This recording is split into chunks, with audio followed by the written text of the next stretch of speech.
نوجوانوں، دنیا میں قومیں وجود میں آتی ہیں زبان کی بنیاد پر۔ ایک زبان بولنے والے ایک قوم کے افراد کہلاتے ہیں۔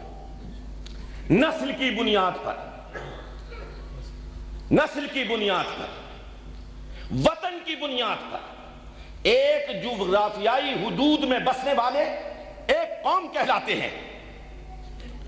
نسل کی بنیاد پر، نسب کی بنیاد پر، جغرافیے کی بنیاد پر، زبان کی بنیاد پر قومیں وجود میں آتی ہیں، لیکن ہم سب کے آقا و مولا جناب محمد الرسول اللہ صلی اللہ علیہ وآلہ وسلم نے فرمایا، میں جو قوم بنا رہا ہوں اس کی بنیاد نسل نہیں، اس کی بنیاد نسب نہیں، اس کی بنیاد زبان نہیں، اس کی بنیاد وطن نہیں، اس کی بنیاد جغرافیہ نہیں، اس کی بنیاد لا الہ الا اللہ محمد الرسول اللہ ہے۔ دنیا کے کسی بھی خطے میں کوئی رہتا ہے، کوئی سی بھی زبان بولتا ہے، اس کی کھال کا کوئی سا رنگ ہے، وہ کیسے ہی کپڑے پہنتا ہے، وہ کیسی بولی بولتا ہے، لیکن جب اشہد ان محمد الرسول اللہ کی صدا لگاتا ہے تو وہ محمد عربی کی قوم کا ایک فرد بن جاتا ہے۔ اقبال کہتا ہے، قیاس اپنی ملت پہ اقوام مغرب سے نہ کر، خاص ہے ترکیب میں قوم رسول ہاشمی، ان کی جمعیت کا ہے ملک و نسب پر انحصار، اور قوت مذہب سے مستحکم ہے جمعیت تیری، قوت مذہب سے مستحکم ہے جمعیت تیری۔ لیکن یہ تھیوری، یہ اصول صرف محمد الرسول اللہ نے پیش نہیں فرمایا۔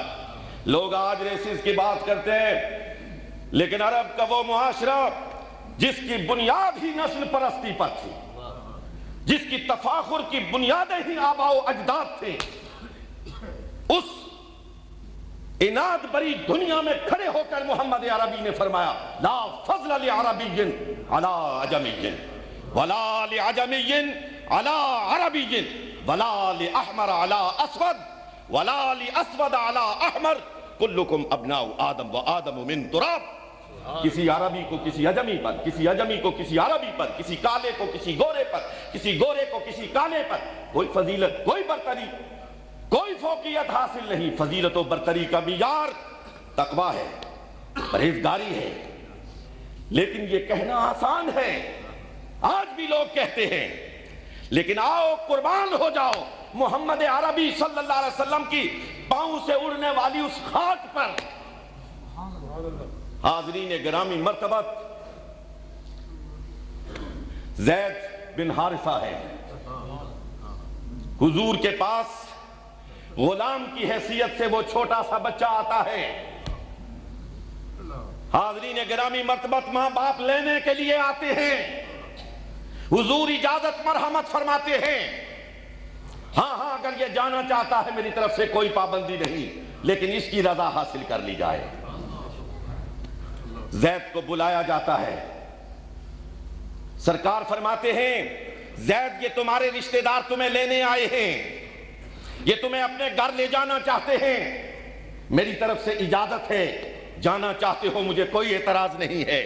زید پکار کے کہتے ہیں، سرکار ایک باپ نہیں سینکڑوں باپ آپ کے قدموں پہ قربان ہیں، سرکار میں یہ در چھوڑ کے کہیں نہیں جانا چاہتا۔ رحمت مصطفیٰ جوش مرتی ہے، چھری دینے والا، اصول دینے والا پیغمبر اعظم و آخر جناب محمد الرسول اللہ صلی اللہ علیہ وسلم عمل کی یہ شان پیش کرتا ہے۔ زید کو اٹھاتا ہے، اپنے مبارک زانوں پہ بٹھاتا ہے، اور بٹھا کے پکار کے کہتا ہے، زید ہمارا غلام نہیں ہے، زید محمد کا بیٹا ہے۔ دوستان محترم، لوگ کہہ بھی دیتے ہیں، بیٹا بھی کہہ دیتے ہیں، لیکن اس کی لاج محمد عربی رکھتے ہیں۔ حاضرین گرامی مرتبت، زمانہ کروٹ لیتا ہے، تیزی سے گزرتا ہے۔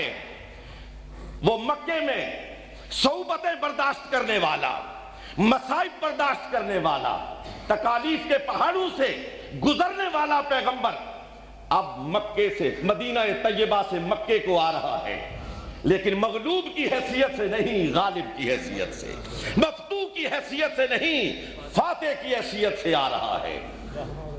سواریوں پہ کہیں 2 سوار ہیں کہیں 3 سوار ہیں، لیکن اس چشم فلک پیر نے عجب منظر دیکھا ہے، ایک عجب نظارہ کیا ہے کہ وہ جس نے 13 سال پہلے، کچھ عرصہ اس سے بھی زیادہ پہلے، مکے کی سرزمین پر جس کو اپنے زانوں پہ بٹھا کے کہا تھا ہاذا ابنی، یہ میرا بیٹا ہے، آج دنیا والے دیکھ رہے تھے ابو بکر اپنی سواری پر ہیں، عمر اپنی سواری پر ہیں، علی اپنی سواری پر ہیں، لیکن زید محمد عربی کی سواری پر سوار سرکار علیہ الصلوۃ والسلام کی کمر میں اپنے دونوں بازو ڈالے تھے۔ قربان جائیے زید کے لبوں پر وہ چھوٹا سا بچہ سرکار علیہ الصلوۃ والسلام کی کمر میں اپنے بازو ڈالے ہوئے ہے، اور مجھے کہنے دیجئے کہ اس کے لب تو مہر نبوت پہ لگ رہے، وہ ہر قدم پہ، اونٹنی کے اٹھنے والے ہر قدم پہ جناب مصطفیٰ کی کمر پر لگی ہوئی مہر نبوت کو چوم رہا ہوگا۔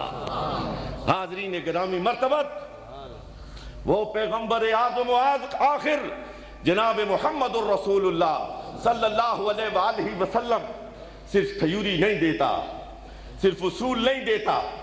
میں 3 سال پہلے کی بات کو آج پھر آپ کی خدمت میں دہرانا چاہتا ہوں۔ حضرات گرامی، اس اسٹیج پہ میں نے کہا تھا، اور اچانک میرے ذہن میں وہ واقعہ بھی یاد آ رہا ہے، جس وقت محمد عربی صلی اللہ علیہ وسلم فاتح مکہ کی حیثیت سے مکہ میں داخل ہو رہے ہیں۔ آج شان نرالی ہے۔ آج وہ جو کبھی طنز کے تیر برسایا کرتے تھے، جو راستے میں کانٹے بچھایا کرتے تھے، جنہوں نے رات کی تاریکی میں محمد عربی کو مکے سے نکلنے پر مجبور کر دیا تھا، آج سارے آنکھیں جھکائے کھڑے ہیں، آج نظریں نیچی کر کے کھڑے ہیں، آج سرکار کے اشارہ ابرو کے منتظر ہیں۔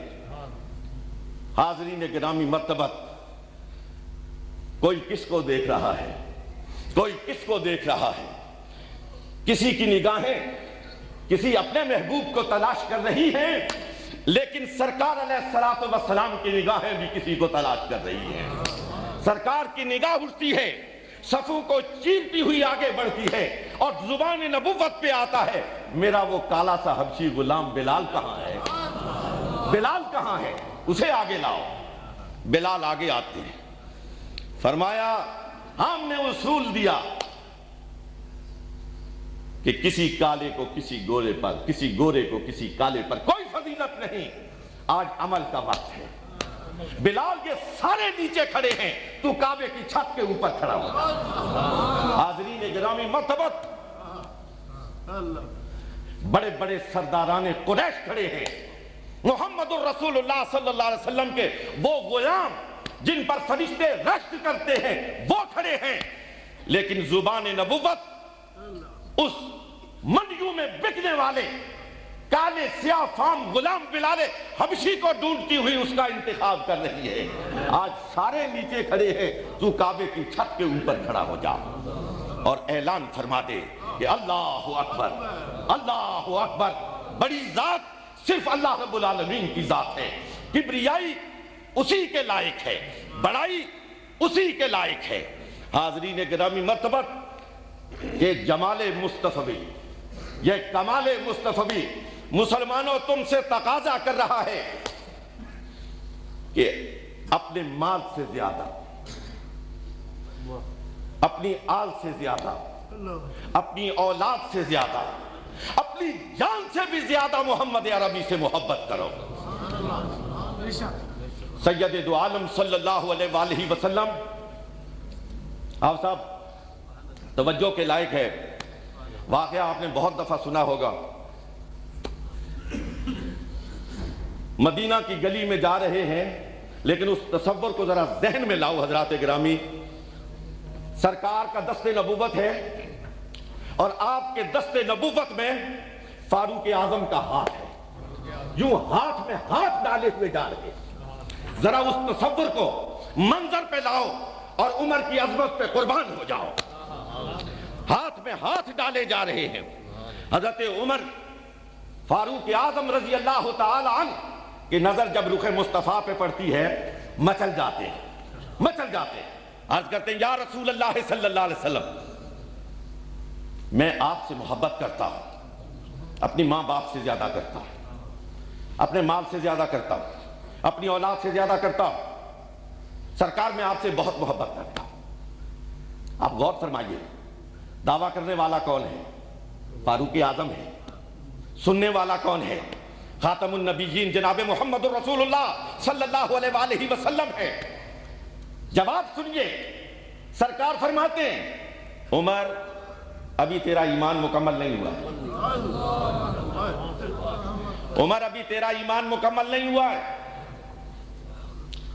ہمارے استاد گرامی حضرت مولانا سید احمد سعید شاہ صاحب کاظمی رحمت اللہ تعالی علیہ, خداوند قدوس ان کے مزار پر انوار پر کروڑوں رحمتیں اور برکتیں نازل فرمائے, فرماتے تھے کہ یہ مکالمہ ہوا, یہ سوال اور جواب ہوئے, ادھر نگاہ نبوت تھی, ادھر قلب عمر تھا. ادھر نگاہ نبوت تھی, ادھر قلب عمر تھا. نگاہ نبوت پڑی, قلب عمر کی کیفیت ہی بدل گئی.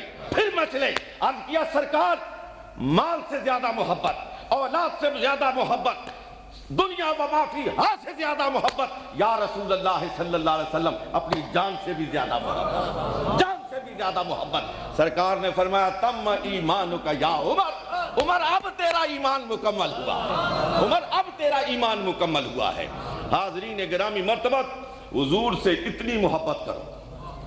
آج دنیا کفر آپ کی اسی محبت کو لوٹنا چاہتی ہے.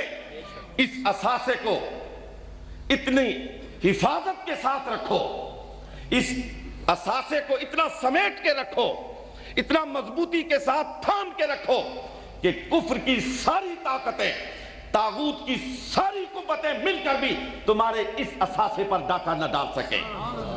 اگر اس اثاثے کو مضبوطی کے ساتھ حفاظت کرنے میں کامیاب ہو گئے تو آج بھی تمہارا, کل بھی تمہارا, اور قیامت تک کا مستقبل بھی تمہارا ہوگا. حاضرین گرامی مرتبت اگر اجازت ہو تو صرف ایک بات عرض کرنا چاہتا ہوں. بر صغیر پاک و ہند کا ذکر آئے اور حضور کے عاشق اقبال کا ذکر نہ آئے, بات ادھوری رہ جاتی ہے. اچانک اس جانب ذہن منعطف ہوا ہے, کیسی محبت ہے, محبت کی انتہا پہ بیٹھا ہوا ہے اقبال. اقبال کہتا ہے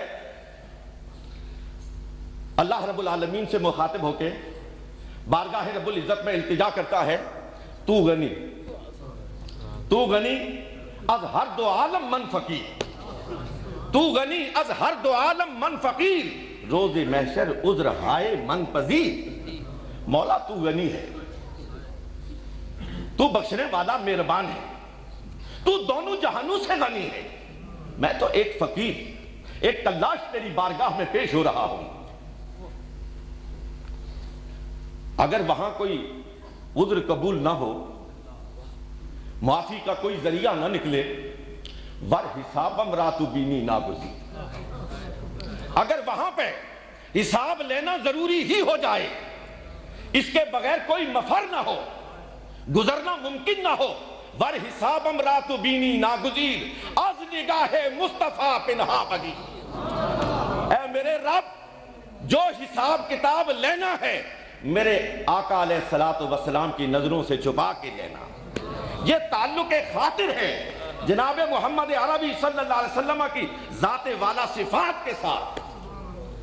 جس طرح کوئی بچہ کہتا ہے نا, کسی غلطی کا ارتکاب کرتے ہوئے پکڑا جاتا ہے تو جو اسے پکڑتے ہیں ان سے درخواست کرتا ہے, عرض کو نہ ہوتا ہے جو سزا دینی ہے دو لو, جو مار پیٹ کرنی ہے کر لو, لیکن دیکھو میری اس غلطی پر میری والدہ کو مطلع نہ کرنا. میں ساری دنیا کی آنکھوں کا سامنا کر سکتا ہوں, والدہ کی آنکھوں کا سامنا نہیں کر سکتا. یہی کیفیت ہے اقبال کی. دوستان محترم, اگر سرخرو ہو کے اپنے آقا کی بارگاہ میں پیش ہونا چاہتے ہو تو پھر ابھی وقت گزرا نہیں ہے, ابھی تک وقت کی لگام آپ کے ہاتھ میں ہے. مومن، میں ایک جملہ کہنا چاہتا ہوں، اس کی تشریح کا وقت نہیں. مومن وقت کا مرکب نہیں ہوتا ہے، وقت کا راکب ہوا کرتا ہے. مومن وقت کی سواری نہیں ہوتا ہے، وہ وقت پہ سوار ہوا کرتا ہے. وہ جدھر چاہتا ہے وقت کو موڑ دیا کرتا ہے، اس کا رخ تبدیل کر دیا کرتا ہے. مغرب میں بسنے والے مسلمانوں، اپنے دلوں میں اپنے آقا و مولا جناب محمد الرسول اللہ صلی اللہ علیہ وآلہ وسلم کی محبت کی جوت جگاؤ. ہو نہ یہ پھول تو بلبل کا ترنم بھی نہ ہو نہ یہ پھول تو بلبل کا ترنم بھی نہ ہو، چمن دہر میں کلیوں کا تبسم بھی نہ ہو نہ یہ ساقی تو میں بھی نہ ہو، خم بھی نہ ہو، بزم توحید بھی دنیا میں، بزم توحید بھی دنیا میں نہ ہو. میں رک کر ایک جملہ عرض کرنا چاہتا ہوں. یہ اقبال نے ترنگ میں آ کے نہیں کہا تھا کہ بزم توحید بھی دنیا میں نہ ہو. حضرات گرامی، ایک لمحے کے لیے پلٹ کر بدر میں چلیے. محمد عربی صلی اللہ علیہ وآلہ وسلم اپنے ہاتھوں کو بارگاہ رب العزت میں بلند کیے ہوئے ہیں.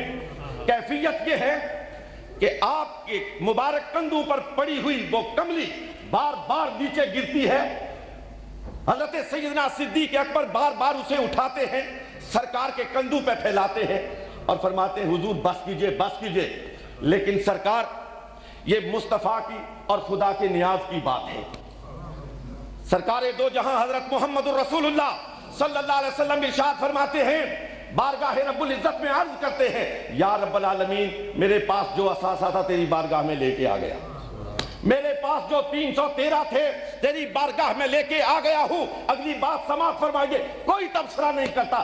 سرکار دو جہاں فرماتے ہیں، جو کچھ تھا تیری بارگاہ میں لے کے آ گیا ہوں. مولا، اگر آج یہ رسوا ہو گئے، آج ان کو کامیابی نہ ہوئی، تو قیامت تک تیرا نام لینے والا بھی کوئی نہ ہوگا. ہو نہ یہ پھول تو بلبل کا ترنم بھی نہ ہو، چمن دہر میں کلیوں کا تبسم بھی نہ ہو نہ یہ ساقی تو میں بھی نہ ہو، خم بھی نہ ہو، بزم توحید بھی دنیا میں نہ ہو، تم بھی نہ ہو. خیمہ افلاک کا استادہ اسی نام سے ہے، خیمہ افلاک کا استادہ اسی نام سے ہے، نبض ہستی تپش آمادہ اسی نام سے ہے. اور آخری بات عقیدے کی بات کہہ کے بات کو ختم کرتا ہوں. حاضرین گرامی مرتبت، ہم اس نبی پہ ایمان لاتے ہیں، ہم اس نبی پہ ایمان لاتے ہیں، وہ نبی جو زندہ نبی ہے. خیمہ افلاک کا استادہ اسی نام سے ہے، وہ نبی جو زندہ نبی ہے. اور میں تو یہ عقیدہ رکھتا ہوں کہ اگر گنبد خضرا میں وہ نبی زندہ نہ ہو تو کائنات زندہ رہ ہی نہیں سکتی ہے. وآخر دعوانا ان الحمدللہ رب العالمین.